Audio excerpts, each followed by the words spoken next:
It'll work in roofing. Just go steal somebody else's stuff and react to it and use it. You get to change the narrative of the industry. Yeah. And doesn't it need that? You get to, where should I start with the what should I say? Yeah, well, great content is not an accident. It's scripted. You're listening to the Roofing Success Podcast, a show created to inspire roofing contractors to achieve optimal success in their roofing businesses. I'm the host, Jim Aline, the co-author of the books Internet Marketing for Roofing Contractors and The Best Known Roofer. I'm also the co-founder of Roofer Marketers, the leading digital marketing agency for the roofing industry. On each episode, I sit down with industry leaders to talk about their processes, the lessons they've learned, and how to find success in roofing. Hey, welcome to another episode of the Roofing Success Podcast. There's these buttons on the screen. I know they're really challenging to push sometimes, but if you could do it for me, I'd appreciate it. The algorithm loves it. We love it. Some of them might say like, some of them might say subscribe, comment, follow. If it says comment, write some words, type some words in there. We'd really appreciate that. Leave us a review. It all helps the algorithms understand that we're doing a good job and us to do a good job, that we're doing a good job, right? We want to provide the best content for you. And I think that's what we're doing today with my man, Patrick Carr. How are you, brother? Jim, it's very good to be back with you again, man. We've been on each other's show a few times, and I couldn't agree with you more on the algorithm. You know, people get a little bit upset about that. You know, it's kind of like do you want me to watch because you enjoy my content or because you're looking to add to the algorithm? I look at this in a little bit of a different way. I mean, I'll jump right into it with you. You know, what it does is it allows people the creator to know that people are appreciating the work that they're doing, because you don't make any money from this. You know, there's no money to be had by taking your time out of your day to talk and to try to bring value. And so the only currency that you have is the attention, meaning the likes and the subscribers, to know that you're bringing value to somebody.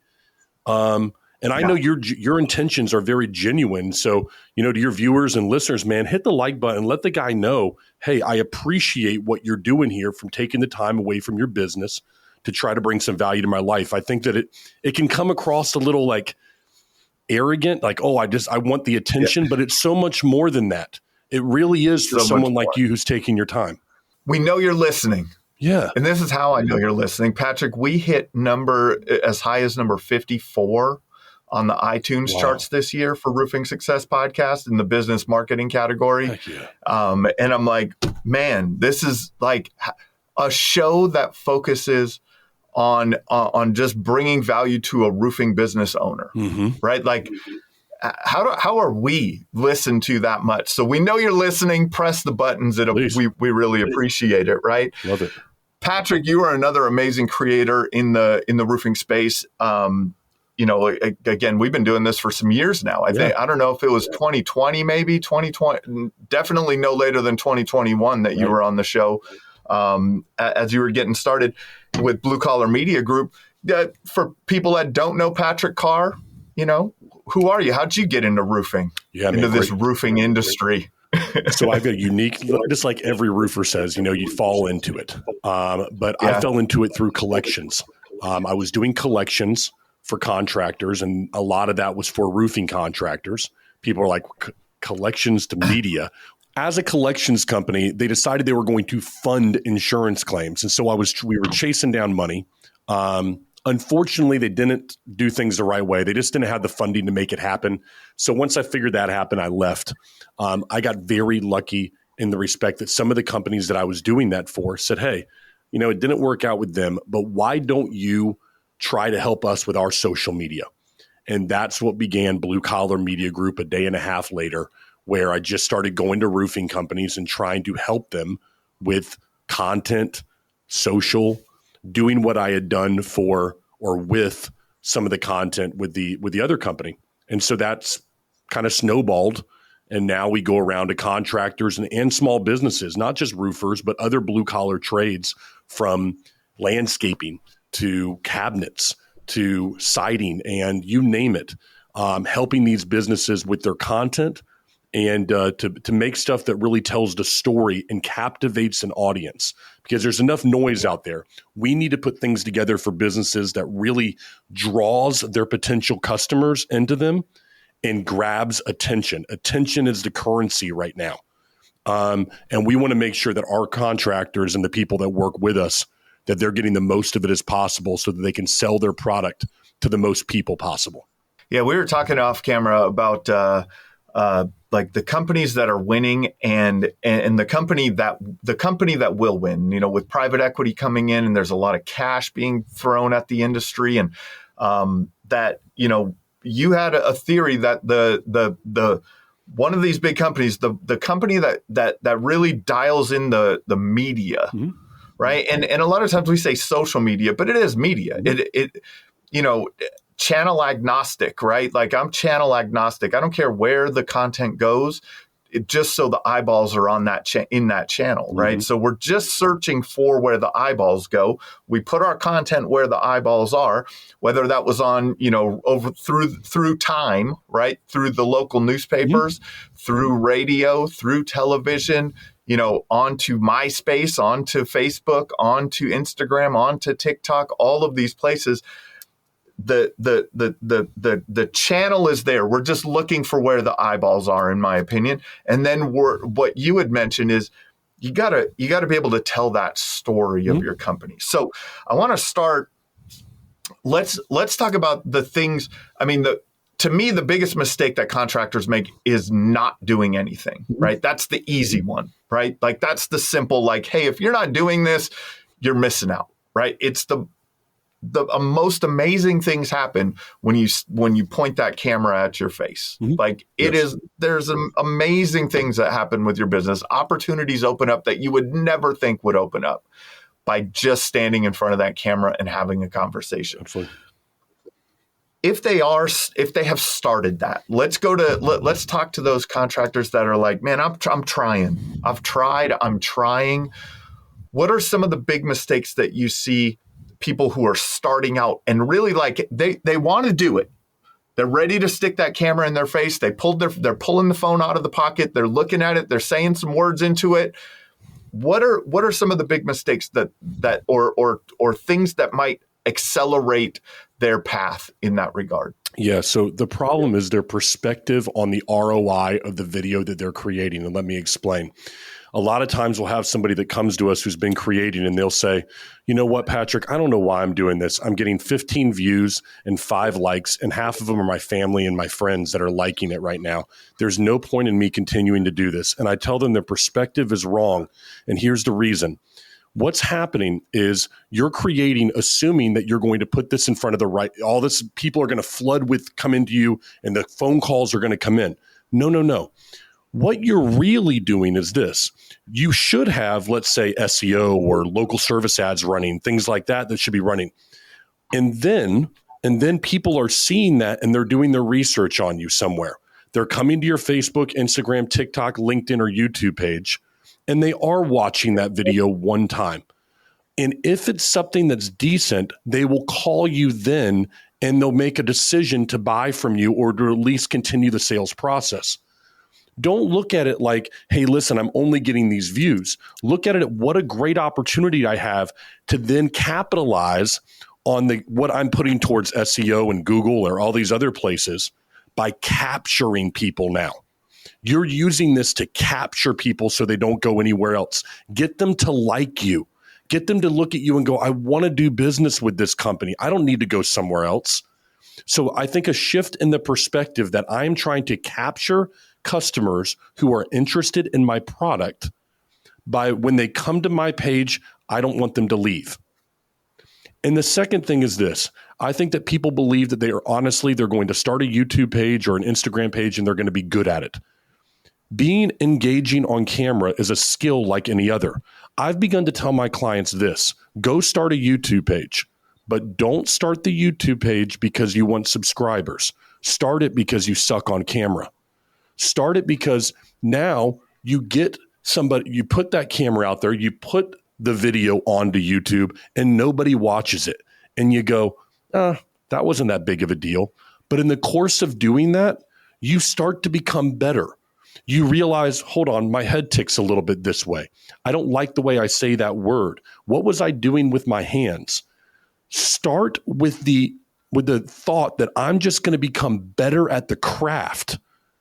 Give it its due And then inevitably you'll become more engaging and your videos will become better and you'll like doing it more. But we have to change our perspective on this, especially if you're above the age of 35 like myself. You look at social media and you go, ugh, social media, like, come on, man, I don't do this crap. You've got to shift the perspective on this one. But anyways, those are some of the things that I'm telling people in the beginning right now there, Jim. Yeah, I like that, man. And that's one of the things, going back to the first one, the perspective ROI, to me, it's like good marketing turns salespeople into order takers, right? So, but to turn that salesperson into an order taker, you have to be known prior to that sales conversation. They have to know you, like you, trust you prior to, right? And then salespeople become order takers. If you want to improve your sales conversion rate, you can work on your scripting there, but you can also work on the front end, right? And that's that. But having that understanding that, boy, this is a long-term thing.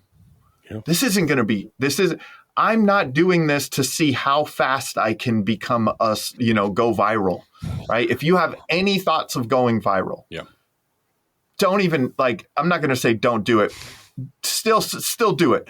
But understand that you're not going to go viral. No. Like the chances of going viral and this turning into something crazy, but the time, the video after video after video after video.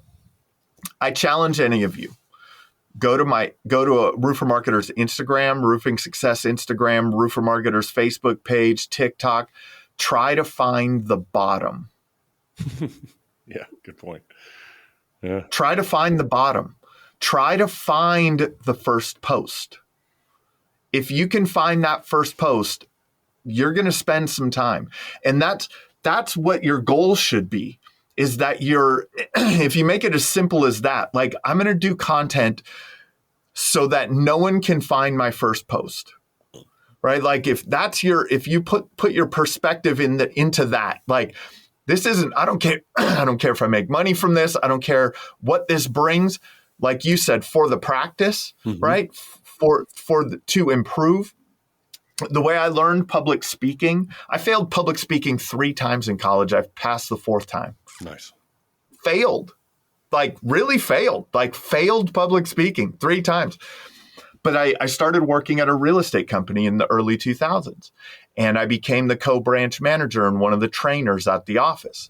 And so 6 days a week, I was standing there talking and doing a training over a PowerPoint in front of 5 people to 150 people, 6 days a week in front of that PowerPoint, doing it over and over and over and over again. And a couple of years in, Patrick, a couple of years into that, I got to a point where they would send a PowerPoint over. I didn't even look at it. I would just open it up and go. Right. I didn't even have to look through it because I just would look up and I knew my material and I knew, and so, but it was the reps, right? The amount of reps that went into that. Then when we started Roofer Marketers in 2018, it was funny I was speaking at an agency conference last year, and I brought up one of our first videos and the outtakes from it. Horrible. Right? It was horrible. And that was 10 years after I was doing those daily presentations, right? And there's still room for improvement. There's always room for improvement, but it's just the reps. I think that there's short-term, mid-term, and long-term marketing efforts. Sure. And content is a long-term marketing effort, right? It's just, But you can get good at it. Sure. And you had said being good on camera, the reps are going to help you. My wife used to tell me, she's like, how do you watch yourself all the time? How do you listen to your voice? I have a 9-year-old son who he started wanting to do a couple of videos and he's like, that doesn't sound like me. I'm like, yeah, that is you. That's what you sound like. People have a hard time with that. There's so many things. What are some tips? Just a little, kind of a little rant there, sure. But what are some tips on being good on camera? to change the narrative that you've told yourself for probably the last 20 years. And I mean this, and it really has to get real because especially, I said, I'm talking to business owners over the age of 35. 90% of you out there have told yourself at some point, I'm not that person. I'm not good on camera. I don't want to be that guy. You don't understand. That's not me. That's for those other people. I'm not that kind of business owner. That whatever. That was back in the day. That's for the young kids. Whatever it is that you've told yourself. You've told yourself you're not any good at it. And the first thing you have to do is say, yeah, you know what, I am. Or if I'm not, I'm going to become good at it. And I see this when we show up to a business and people, the owner or vice president or sales or production man, no, I don't want to do that. So change the perspective and the story you tell yourself, and then go around and change it in your company, because you can't do it alone. Become a company that is excited to be on camera, excited to show your jobs, that you want to show that you're better than other people out there. I made a post just a couple days ago, Jim, about our friend Jason Reisman out in Eustis Roofing. Yeah. I want everyone to understand, been a client of mine for 18 months, and what he tells people. I am saving you, telling a homeowner, I'm saving you from bad roofers. Has that much conviction in the content that he creates that he feels a duty to create it for his potential customers, because he's saving them from the bad roofers that are out there. And I go, okay, now this guy means business. You're competing against that guy. Yeah. If you're in Florida or if you're in Georgia, it doesn't matter. Wherever you are, you're competing against people like that who are telling a story to your potential customers that you are not. And so I would really challenge your listeners and viewers to go, first, I'm going to change the narrative I tell myself. And then I'm going to change the culture of my company to not be, we aren't those people, to we are those people because we have to be, because we're a great company and our potential customers out there deserve us. They need us. And we have a duty to tell them what we're doing great out there. I think that becomes such a powerful shift in perspective right there, Jim.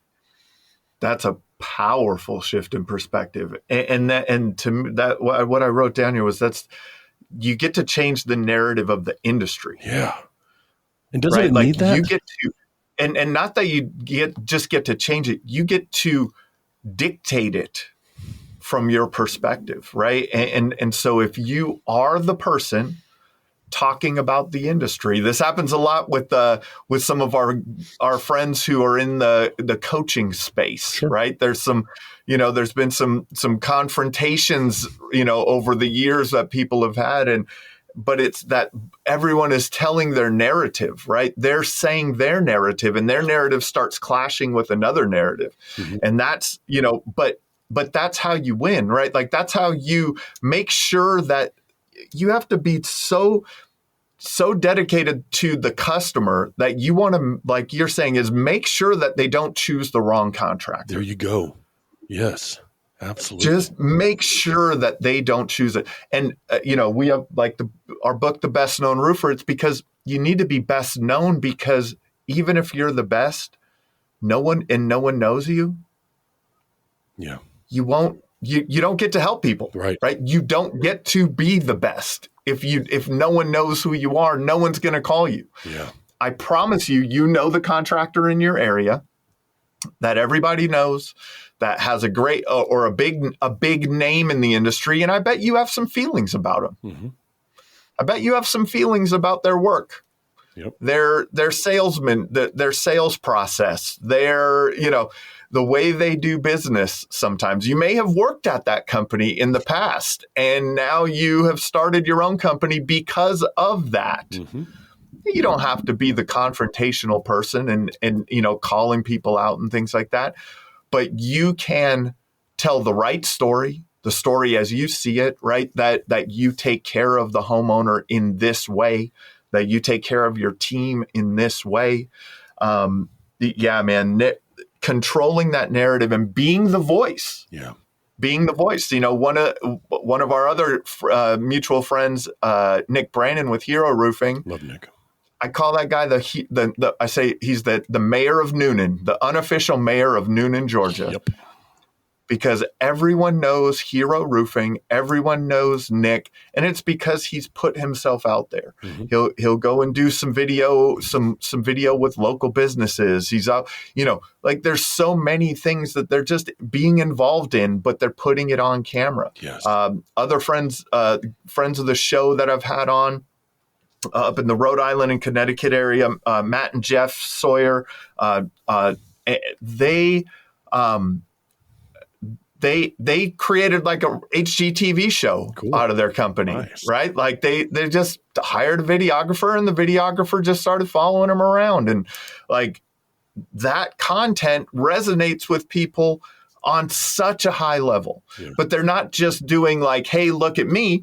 They're out doing work in the community. They're out, they're in the local parade. They're rebuilding the local Little League snack shack. They're doing, there's so many ways that you can, express what you feel in the community.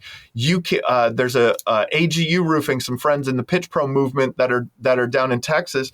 They had some passion around some local charities. Mm-hmm. And so they started going out to these and just being supportive of local charities, donating their time, their money, being out at their events, doing all these things.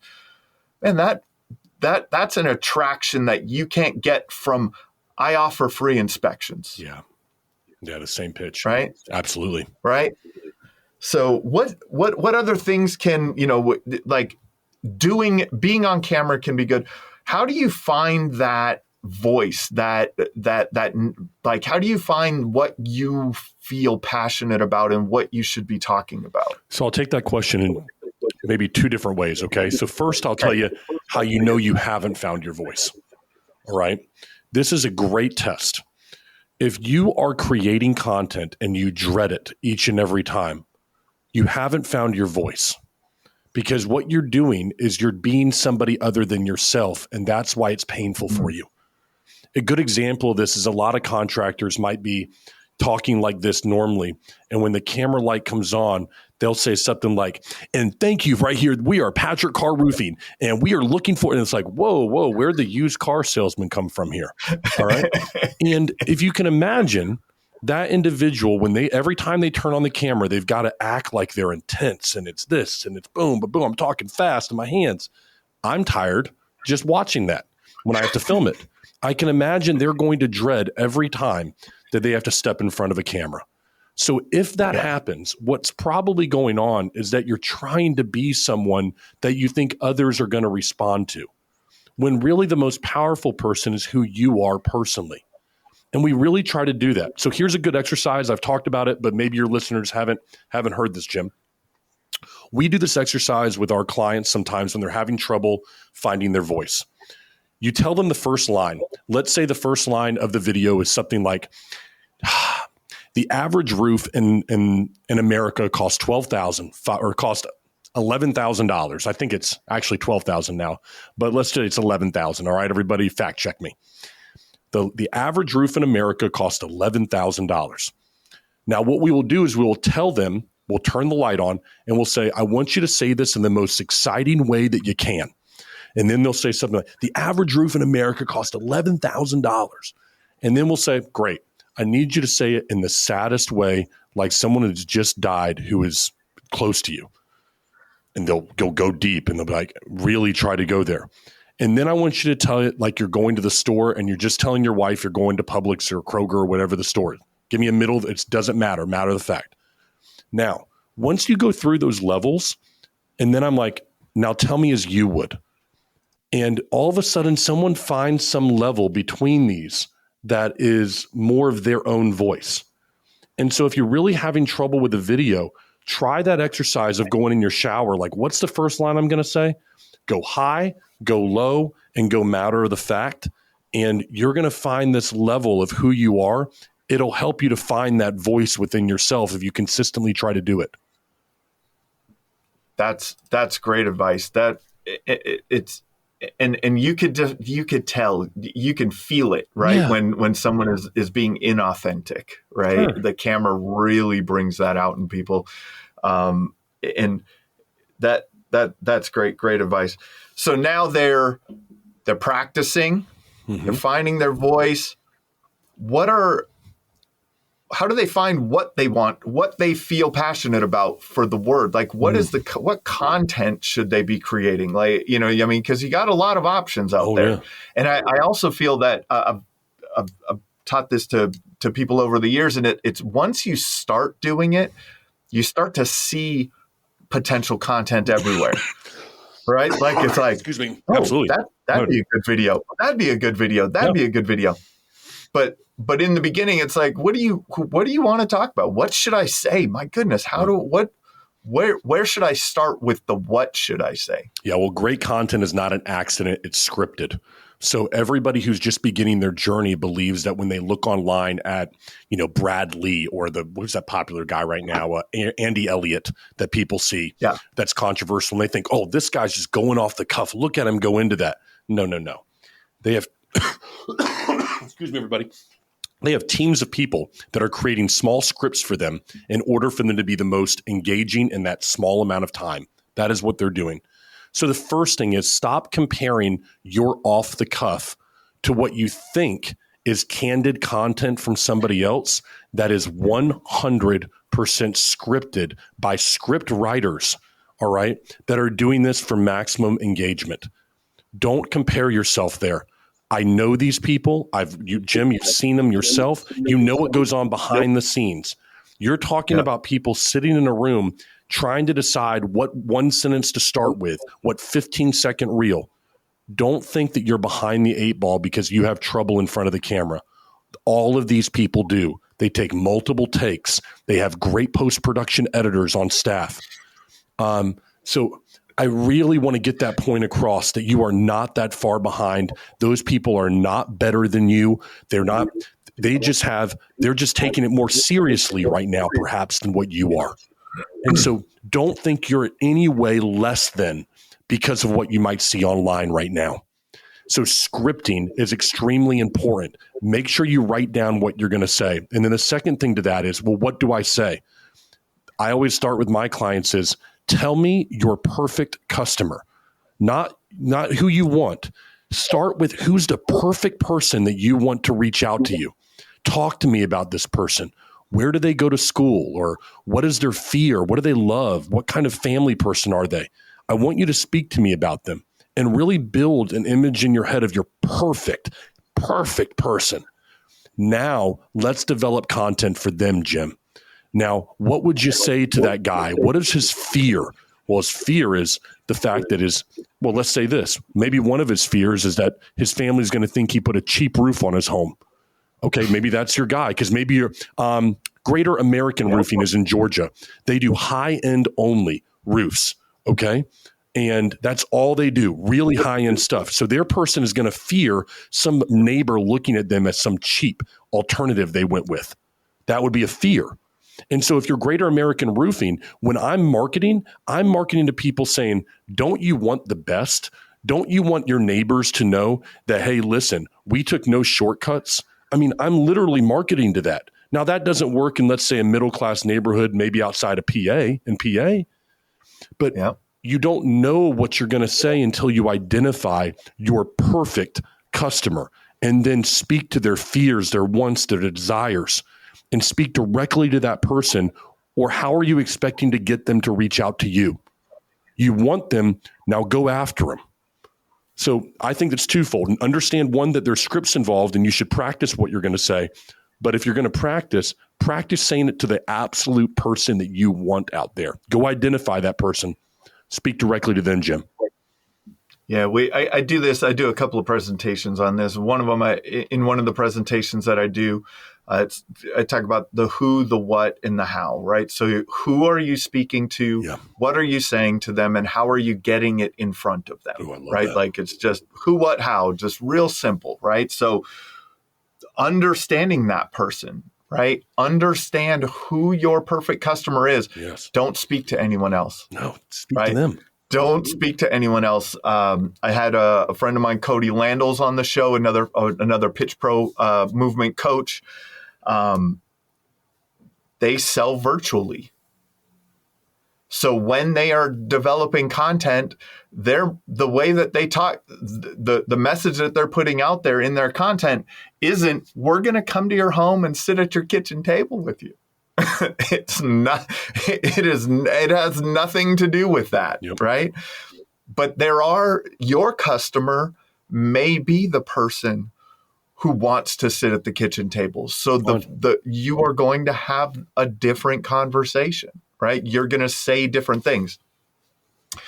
Does it always have to be about roofing or siding or windows or gutters or the services that you provide? So I'm big on this. Is something I've really been the past probably 3 weeks, maybe a month, I've given a lot of thought to with our clients. So I get this, should we focus directly on that? Should we talk about things that are going on in the industry?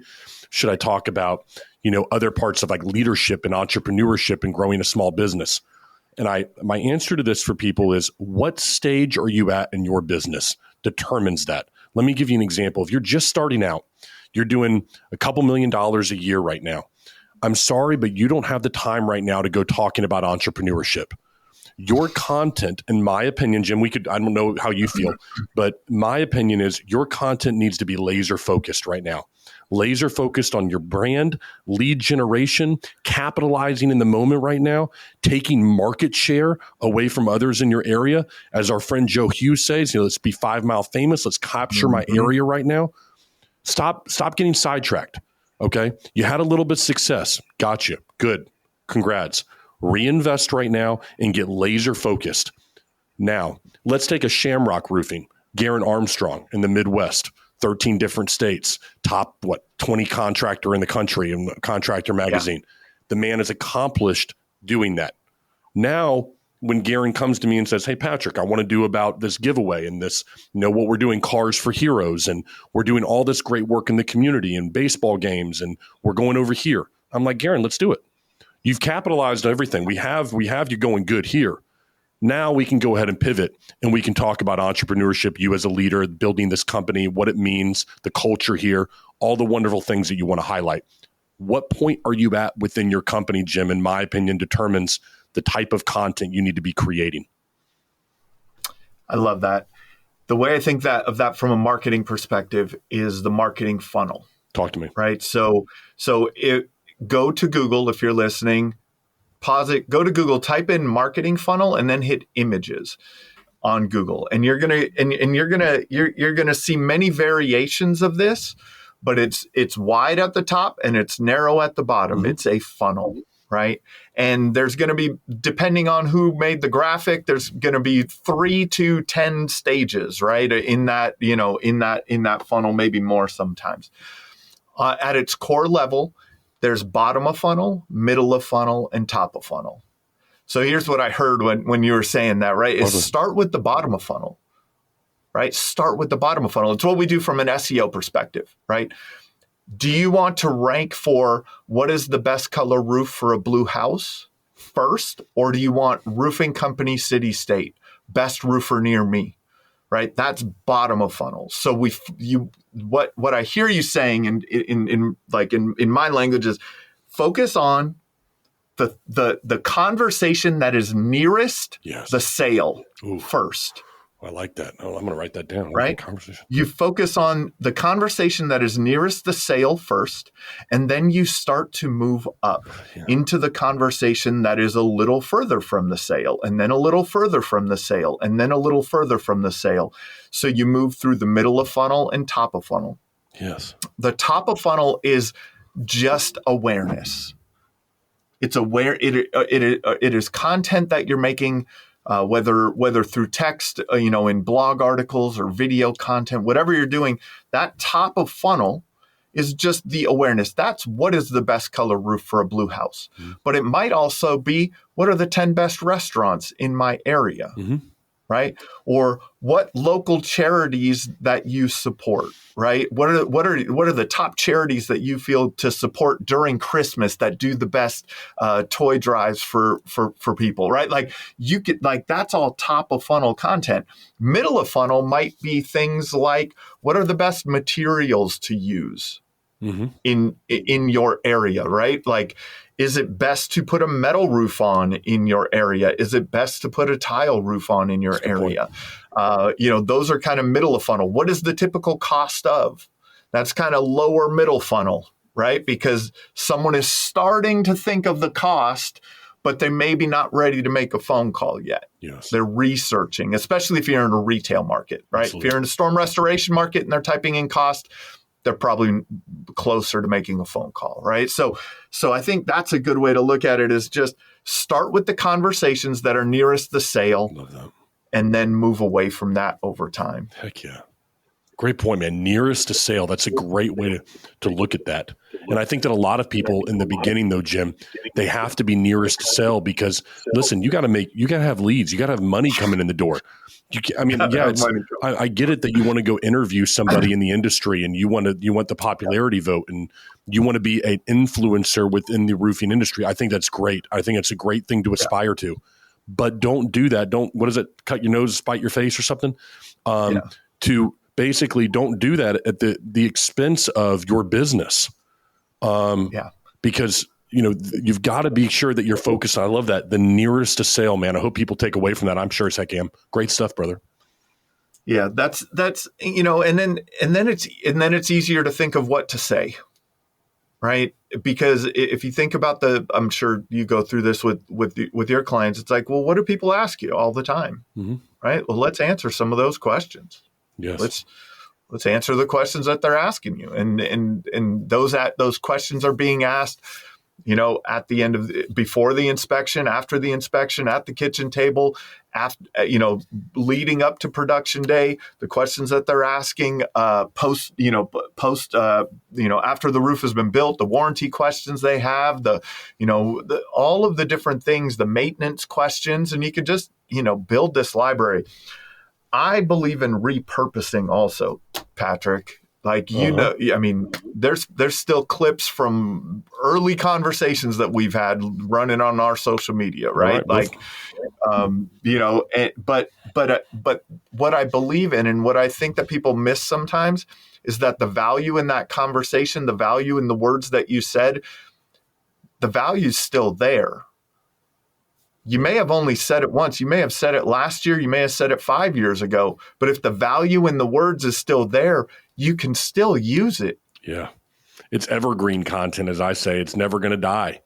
I was going to mention something. I'm glad you brought that up, though. I get questions about what kind of content should I create? And we're talking about repurposing content, Jim.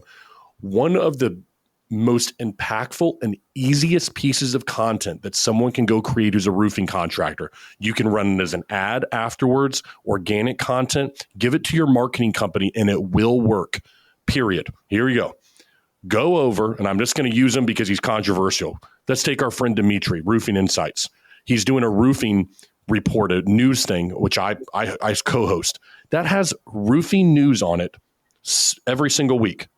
Find something controversial, go screen record it, go over there, and then put your cell phone on you and watch it side-by-side screen. You can do it on any cell phone app and react to something that is in the news on roofing. And then if it's controversial, take a stand on it from your company's perspective and run it as an ad.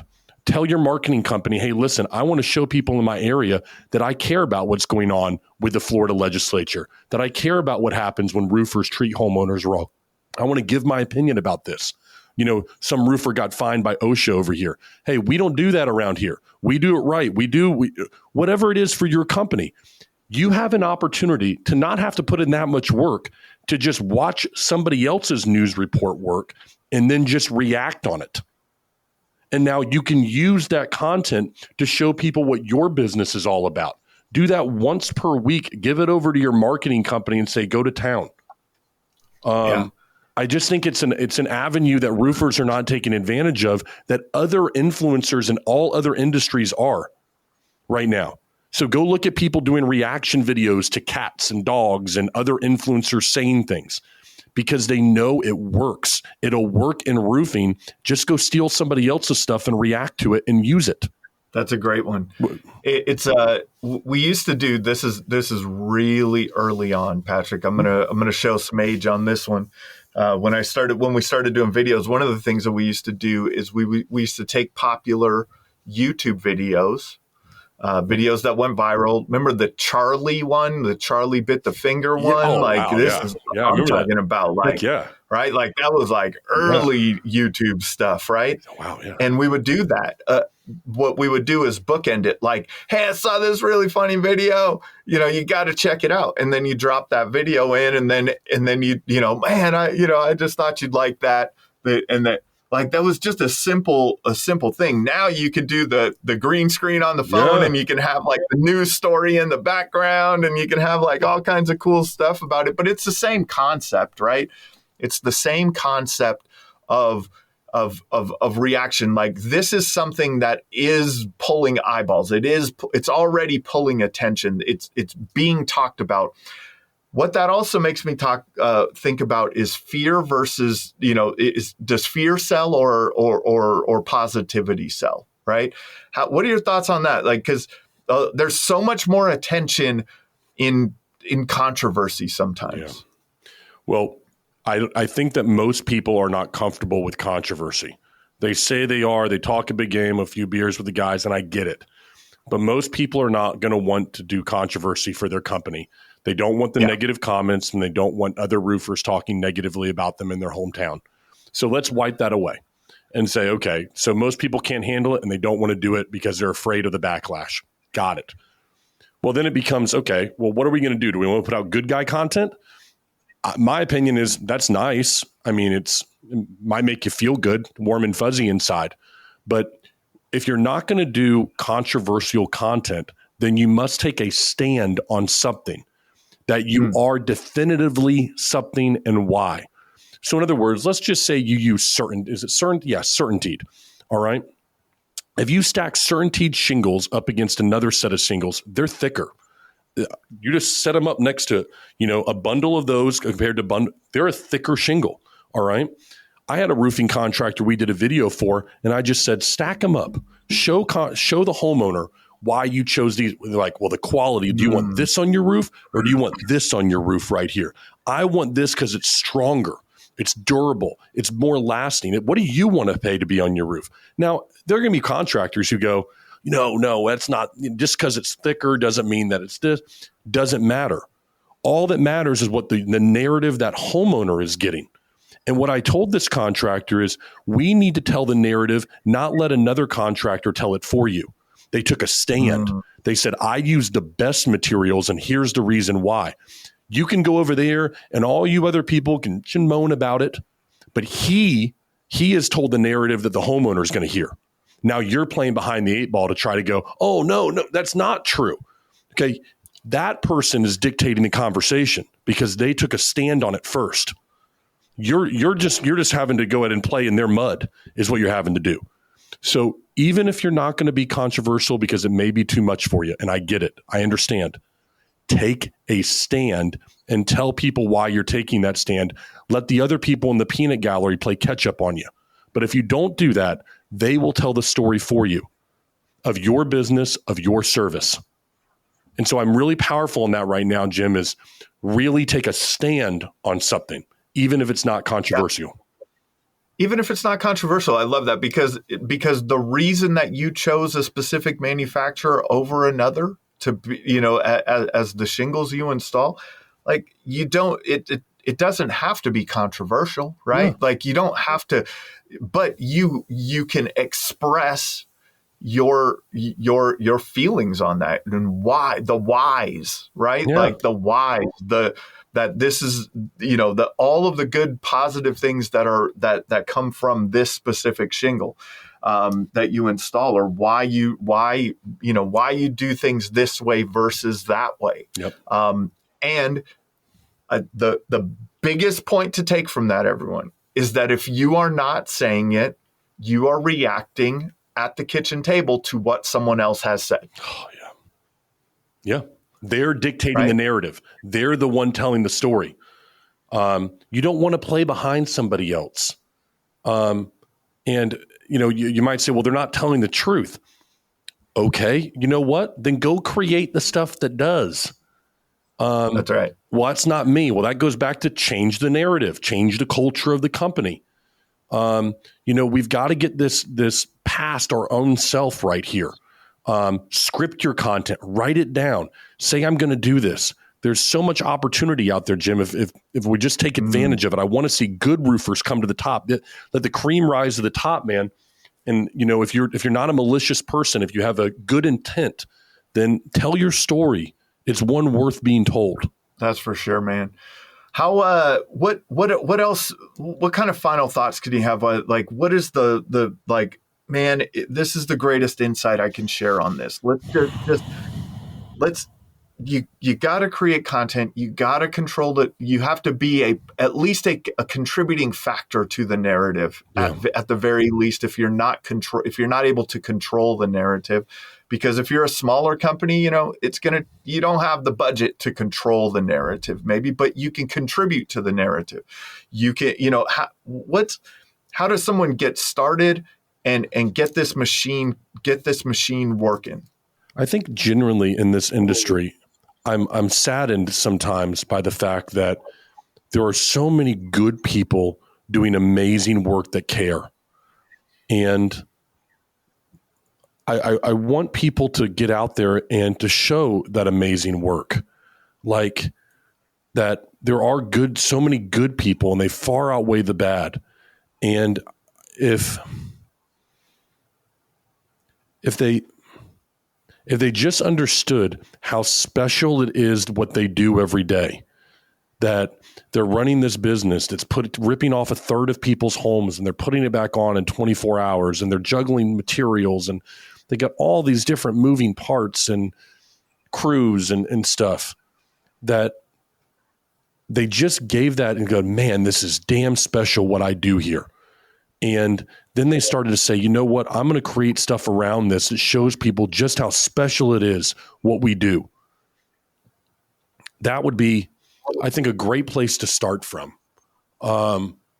because it is very special and it is so unique. It's billions and billions in this industry.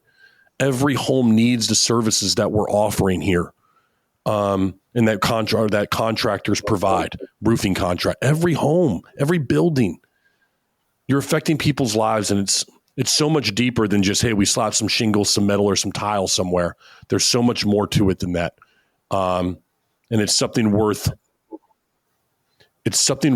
being proud of. And I think that's why I love what we do here, because I don't know, man. It's just it really is something worth being proud of.